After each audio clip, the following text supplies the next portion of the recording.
From Hollywood, it's time now for Johnny Dollar. Hillary Fuchs, Johnny. How's your time these days? Time to live, time to die, you know. What's up? A claim on a $100,000 policy. I want it investigated. 100,000? What kind of policy? Straight life. You sound worried. I am. I think we're going to be taken this time, Johnny.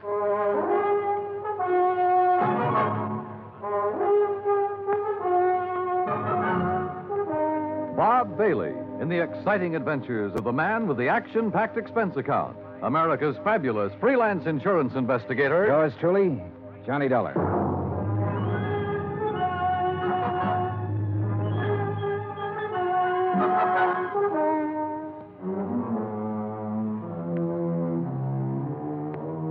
Expense account submitted by Special Investigator Johnny Dollar to Continental Insurance and Trust Company, 657 North Spear Boulevard, Hartford, Connecticut. The following is an account of expenses incurred during my investigation of the Desalles matter. I'd heard of Dave Desalles. I guess everybody in this country's heard of him at one time or another. Desalles Television, Desalles Radio, Desalles Electronics, Desalles Appliances, racetracks, theaters, Desalles this and that. But up until the time I talked to Hillary Fuchs about the case, I had never put a man behind the name. Expense account item 1, $2, 2 drinks for Hillary Fuchs and myself. We had them in his office, Johnny, out of my bottle, over his with desk. this thing. Just plain worn out with it. Stuck. Ooh, have some water. Oh. But I'll tell you this. I'm not going to make a present of $100,000 of stockholders' money to anybody. I wouldn't do that either. Drink your drink. Here's to war. Salute. Now, while that's settling, maybe you'll settle down and tell me what it's all about. Dave Desalles. Know him? I've heard the name, yeah. Well, he's dead. Drowned 4 days ago out on the coast. So? Did you ever see our K policy series? I've heard of it. Well, the premium's about triple a normal life policy. It's designed only for people with big money. Sure. But it's got a feature that makes those people with money look at it a long time. Uh-huh. This clause isn't anything more or less than the old accident clause paying double indemnity. Broken down, we aren't taking much of a chance. The incident statistics are with us. All right, I'll look it up if I need it. Okay. 3 months ago, we insured Dave Desalles on one of those K policies. 4 days ago, he fell off the back of a yacht and drowned, and we're hooked for $100,000. Well, accidents happen. You betcha, all the time. But I'm not sure it was an accident. At least there's not enough proof in this coroner's report to convince me. You say it happened 4 days ago? Yes? Has a claim been filed yet? Yes, and the beneficiary is the deceased's widow. Inquest? Inquest, burial, everything. Was there an autopsy? No, there was not. Investigation? Yes, it was handled by the local police in San Ladillo. San Juan? San Ladillo, a little place about 30 miles south of Los Angeles. 4 days ago. Why didn't you put someone on it then? I did. Bert Kenyon. Here's his last report. No evidence available to dispute coroner's verdict of accidental drowning. Recommend claim be honored. Kenyon. Sounds like cold turkey to me. It may sound that way to you, but I still don't like it. I want it warmed up. Now, look, Bert Kenyon knows his way around. And he can miss like anyone else. I want you to go out there and work with him. Cover it all again. Get at Desalles' widow. She stands to gain most by his death. Maybe the two of you can come up with something. Well, what do you do about the claim? Deny liability on the grounds that the accident is not proven. Hillary, you will be sued. I'll take that chance. Fuchs was an old chance taker who had been raised in the insurance business. The kind of man who gave a claim every kind of test, and if it still passed, he sat down and smelled the paper it was written on. And if he didn't like that, he'd take his chance. Expense account item 2, $138, plane fare to Los Angeles. Item 3, $3, a telegram to Bert Kenyon advising him of my arrival, which turned out to be at 1 o'clock in the morning, 10 minutes ahead of a fog that blanked out the whole area at the airport. Johnny! Johnny Dollar! What? Oh, hey, Bert. How are you? Johnny, good to see you. Glad to see you. Come on, I got a car. Well, have you got a cigarette? I ran out 2 hours ago. Sure, man. Here you go. Good to see you. Good to see you, boy. The last time I saw Bert Kenyon was July, a year ago, in Dayton, Ohio. He was there working on an arson claim for the National Underwriters. Before that, I'd run into him in Denver, Portland, and Chicago. And we'd worked together for 2 weeks in New Orleans on the San Antonio case. He sent me a Christmas card every year. I sent him one. We were as close and as far apart as two friends can be. When I saw him this time, he looked tired and thinner. And he lit one cigarette after the other.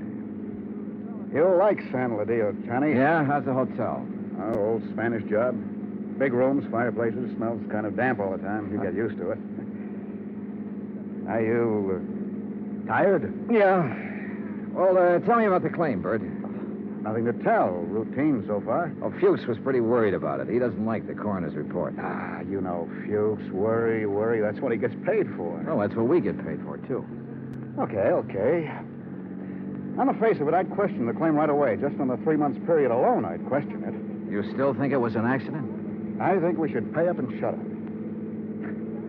I'd like to have met this Desalles guy, Johnny. Stocks and bonds and pretty blondes. He sure had 'em all. Wait till you meet Mrs. Desalles. Wait till you see the layup. Boy. And Fuchs worrying about a $100,000 claim. Do you know how much Desalles' widow is worth? $8 million. $100,000 means about that much to her. Not that much. Peanuts. You want to hear something funny? Real funny? Go on. Desalles bought that policy one day at the racetrack at Del Mar. Yeah, because an insurance broker gave him a tip on a horse. Yeah. I can just see Fuchs worrying about his $100,000 and finding out about that part. How did you find out about it? Mrs. Desalles, she told me the story. What about her? Now, what about her? She's the beneficiary. Well, I told you, $100,000 doesn't mean a thing to her. Why would she kill him for $100,000? Why not? Fuchs sent you out here to take over because he thinks I lost step, didn't he, Johnny? He sent me out to see if I could give you a hand. He wants us to cover the whole thing again. Wouldn't kid an old pal, would you? I'd never try, Bert. I bet you wouldn't. I just bet you wouldn't. In another 10 minutes, we were in San Ladillo, a sprawling little town built around a natural harbor. The houses looked expensive, the boats even more expensive. Kenyon pointed out one house on a hill, a 3-story affair with an acre or so of lawns around it. He explained it was the Desalles home. I checked into the San Ladillo Hotel and got a good night's sleep. Next morning, Bert Kenyon and I went over to the statements of everyone who had been on the yacht the night Desalles went overboard. Then we went out and interviewed everybody again, including Mrs. Desalles. It's getting awfully dull. You understand we have to do this. All right. Dave and I were having drinks with a few friends. He said he felt like getting a little air. He went up on deck. A few minutes later, someone was looking for him. Mr. Burke. It might have been. Well, that's what's on your statement. All right. Mr. Burke. We couldn't find Dave, and then I remembered he was on deck. We went up there and saw his hat floating on the water. We looked around. We didn't see him. I sent one of the crew to call for help. They fished him out an hour or so later. You were never on deck until then? No, I wasn't. Who were they? You said they fished him out. Police. Someone. I don't know. There were a lot of men. They tried to give him artificial respiration. Well, what did you do? I watched. What else was there to do? Hard thing to watch, Mrs. Desalles. Your husband just drowned. Yes. Yes, it was. Is that all? Yeah. That's all.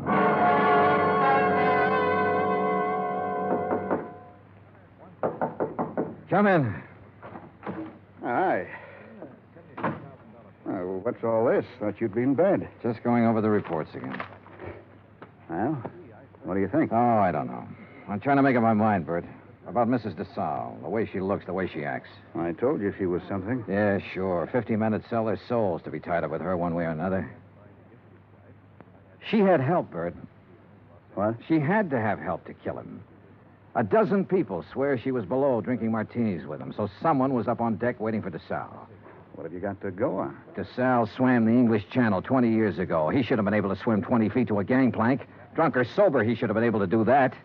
I knew about that swimming business. Expert swimmers drown all the time. We both know that. What else? Well, why didn't somebody hear him yell? Maybe he didn't. Everybody lets out a yell in a situation like that, falling or in the water. There were a dozen people aboard. One of them should have heard him yell. Yeah, I guess you're right. All right, suppose he didn't yell. But suppose this coroner made a mistake about the bruises on the side of his head. Suppose they happened before he went over the side. It'd be hard to prove now, Johnny. Oh, look, she's got a boyfriend somewhere, Bert. She had to have one. The servants can be gone over. Somebody at the house has seen him. He's called her, sent her messages. He's our boy. We can bring him out in the open. We'll get help from Los Angeles. We'll call the legal department and get them busy. Get permission to exhume the body and have an autopsy. We'll bring... What? Let this one go, huh? What? Drop it. It's just lousy enough to get by, Fuchs. We got a good case, Bert. I know. I've known it all along, Johnny. A sellout? Mrs. Desalles offered me the whole 100,000. The whole 100,000, Johnny, to let it get by. Who helped you do it? I don't know. I wasn't interested anymore when she came up with the offer. Look, what does Desalles mean to you and me? Nothing. He had a whole life, the best it could give him. We can't bring him back. I'll split the 100,000 with you, Johnny. We'd have a little chance for some things, too. Johnny? Bert. No deal? No deal. You're a good dick, Johnny. Stand up. Oh, put that thing away. I've been looking a long time for a mark like this. Now you've lost it up, and I have to beat it. Turn around. Bert. So long, Johnny.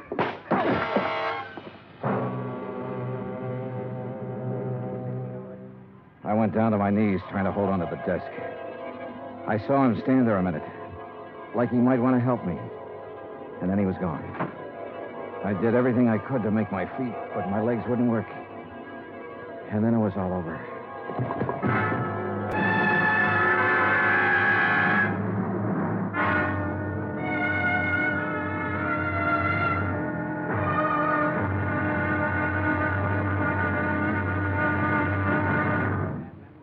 Act two of yours truly, Johnny Dollar, in just a moment. Democracy. What does it mean? The word itself is of Greek origin. Demos meaning the people, and kratos meaning authority.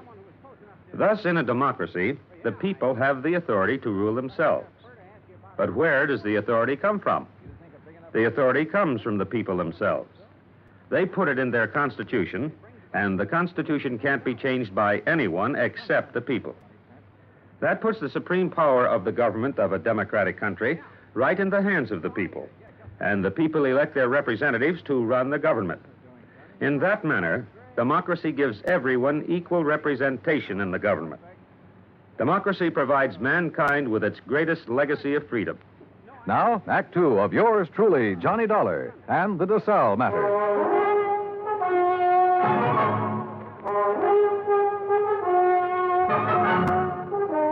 The light on the desk was the first thing I saw. It was still on. The window was still open. The room was the way it had been before. I kept thinking about every man having a price and how Britt Kenyon had settled for $100,000. It seemed like a fair price. It also seemed too bad there was no way for him to collect it. There were two of them, a heavy-set man about 50 years old and a tall, lean-faced man with dark eyes. They looked me over. Your name, Dollar? Yeah. Police. We want to talk to you. My name's Blair. This is Sergeant LaFrida. You sick or something? I bumped my head. How? Never mind. Well, what do you want? We'll ask the questions. What are you doing in San Ladillo? I'm standing around in a hotel room talking to a couple of cops. Just answer up. Don't be funny, fella. I don't feel even a little bit funny. You got a license to carry this gun? Hey, what is this? Have you? Yes. Your meat-handed friend ought to put it down or it might go off. Been fired, Tom? Meat-handed, huh? That's what I said. I'll remember that. Okay. Tell us about it. Tell us what you're doing here. And don't waste a lot of time doing it. I'm an insurance investigator. Tell this goon to back away and undouble his fist or I'll break a chair over his head. Are you going to try to be tough, baby? I'm going to try to find out what this is all about. You want me to pop him open to see if he's as tough as he sounds? Behave yourself, Tom. Let's see something that says you're an insurance dick. Top of the dresser. Bring it over, Tom. Sure.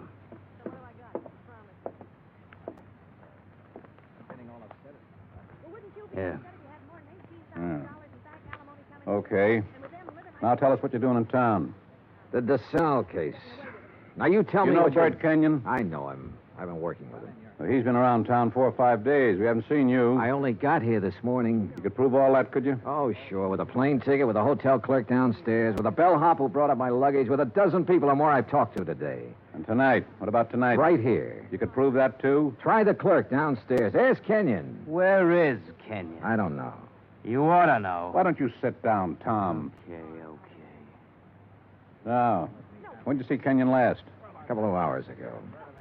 Now, tell us what you talked about, and don't forget anything. We talked about the Desalles case. Kenyon have something new on it? No. Don't hold out on me, boy. This is police business. Tom here's pretty edgy for a cop, but I'll turn him loose on you if I have to, because I haven't got a whole lot of time to waste being sweet. Tom worries me to death. One more minute. Just one more minute is all I'm going to take off this guy. Oh, shut up. I'll ask you again, Dollar. What's new on the Desalles case? What did Kenyon tell you? The way we look at it, you came out here because something new popped up that might take 2 guys to handle it. Look at it any way you want to. Blair, you going to take this stuff? Never mind. Okay. Get your hat and coat, Dollar. We're going to see a fella. Not unless I know why. And I mean that. Dollar, your buddy's been killed. What? Kenyon. Somebody shot him up an hour ago.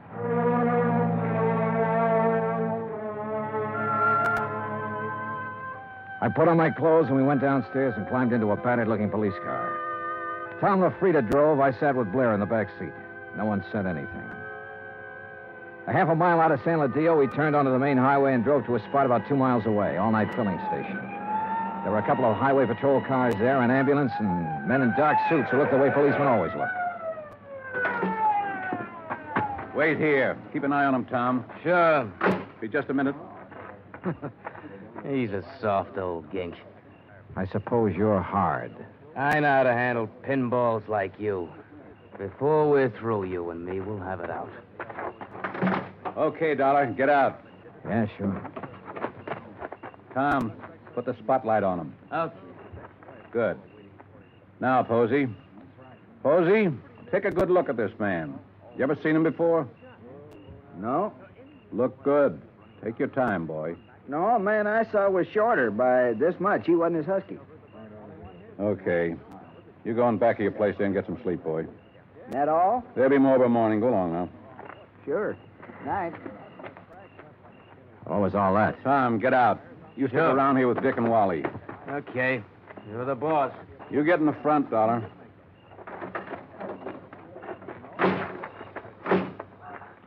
You're lucky Posey didn't recognize you. I suppose I am. Why? An hour ago, Posey's pumping gas. He hears 3 or 4 shots off in the dark. Then a car starts up and gets out of there real fast. Then Posey sees your pal Kenyon stagger out across the highway, full of lead. Kenyon drops dead right in front of the station. That's him they're mopping up now. We had half an idea you might have been the man beaten in the car. That's a dumb idea.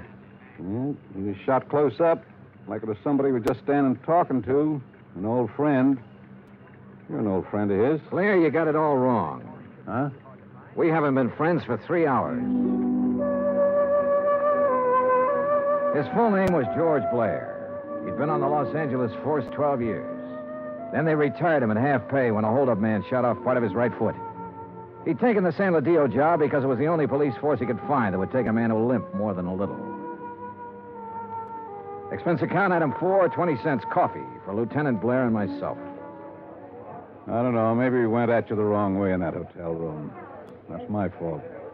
But a man's been murdered, and I get excited about things like that. I don't blame you. No hard feelings. No. As long as I don't have to do business with your boy, Tom. Yeah, I got Tom LaFrida and 3 other boys. None of them worth the press in their pants. I need help, Dollar. What? This town's popping open tonight. Your buddy got it, and it's tied in with this Desalles thing somewhere. You're sure he didn't have anything new for you? No. You wouldn't want to tell me about that bump in your head, would you? Not right now, no.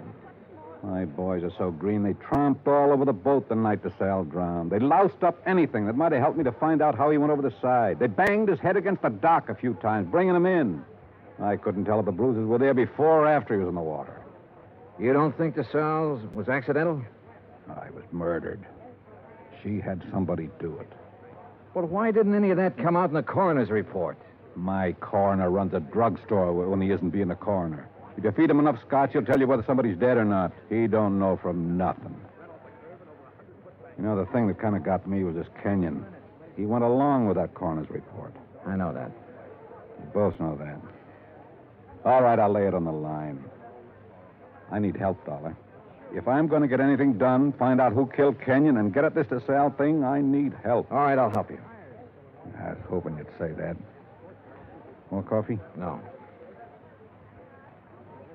Dollar. What? You can start by telling me about that bruise in your head. Kenyon. He sold out, did he? Yeah. To Mrs. Desalles. He covered up for her in the reports he sent in. A man back in Hartford got suspicious and sent me out to make a recheck. Yeah, I guess something like that. No dummies, those claims men. Look, who'd he say was in on it? He didn't say. I don't think he really knew. At least not any more than you and me. No wonder you didn't want to talk up that kind of news. Kind of hurts, doesn't it? Like having a bad cop around. You should know. I know. Well, how do you feel? Mister, I feel lousy. A friend of mine's been shot. What's more, he died a bum. Well, I'm talking about dropping in on people while the smoke's still hanging around. Mrs. Desalles? Yeah. Let's go. It was about 6:45 in the morning when we left the diner. By 7:30, we were winding up the driveway to the Desalles mansion overlooking the ocean. Claire mumbled things about the fog lifting and what a nice day it would be.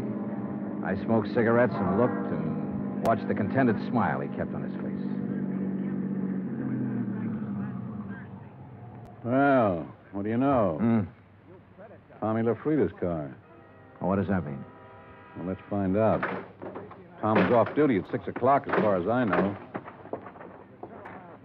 I told you it was going to be a nice day. Yeah, you did it then.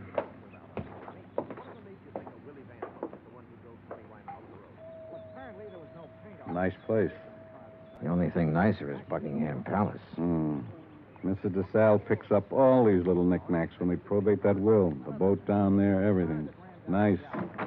Yes? Mrs. Desalles, please. At this hour of the morning. She's still asleep. We kind of guessed she might be in bed. You tell her the police are here and want to talk to her. Police? Now, you got it. Yes, sir. Just a moment. That's you, Blair? Hello, Tom. I'm waiting to see her, too. Thought she might have a little something to say that'd help in that Kenyon killing and be willing... You remember Mr. Dollar? Mister? That's what I said, Tom. What is this? He's giving me a hand. You trust him. Better than I do you. What kind of a crack is that? No crack. Just that you're always talking when you ought to be listening. Besides that, you've been drinking again. Go on, get your hat and get out of here. Don't I just gave you an order. Beat it. Okay. He'd like to kill somebody, that bird. I'm not so sure he didn't. You got a gun in that coat? No. Take mine. What? I don't like him being here. It just came to me. He was the first one down at the dock the night Desalles got it. The first one. Her boyfriend? Could be. I can't awaken Mrs. Desalles. You'll have to come later. We'll handle that part. Which room is hers? But you can't come in here Which like this. room? Top of the stairs, the first door. Oh, you run along and buy yourself a cup of coffee. Come on, Dollar. You can't go up there at this hour of the morning and break in on her. Mrs. Desalles. No. Hey, get the light switch. Yeah. Come near me, please. Don't come near me, please. Please. Oh, please, I won't tell. I won't tell anyone. Mrs. Desalles, I just... Beaten up. Good Lord. Please.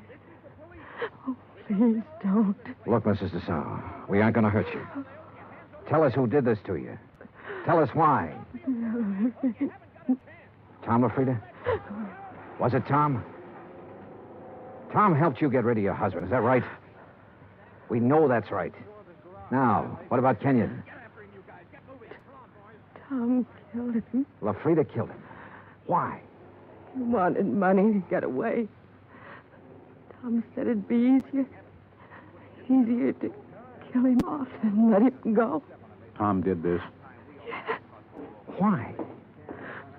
He said people would be around to see me, not to talk about anything.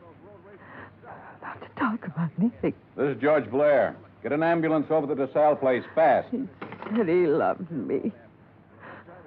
He never loved anything in his life. You big, fat pig. Turn around and get it. I'll warn you, Tom. Dollar's got my gun. He's next. You look at mine. You all right? Okay, his went in the ceiling. You? Okay. He's gone. What made him, Dollar? What made him? All these knickknacks. And her.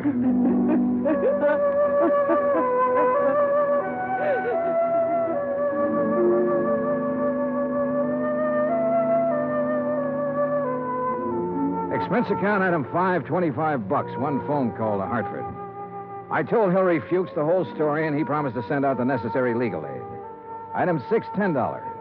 Flowers for Bert Kenyon. Item 7, $2. One drink. To one good cop with a bad foot. The drink cost $1. The glass cost $1. The drink for the good. The smashed glass for the bad. Oh, yeah, it was hammy, but it made me feel... Expense account total, $416. Remarks, none. Yours truly, Johnny Dollar.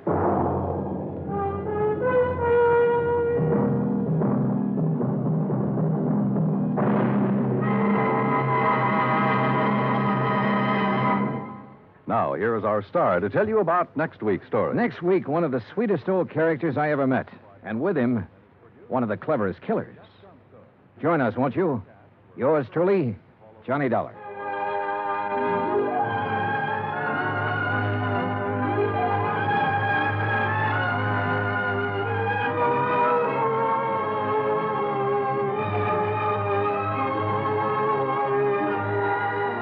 Yours truly, Johnny Dollar, starring Bob Bailey, originates in Hollywood.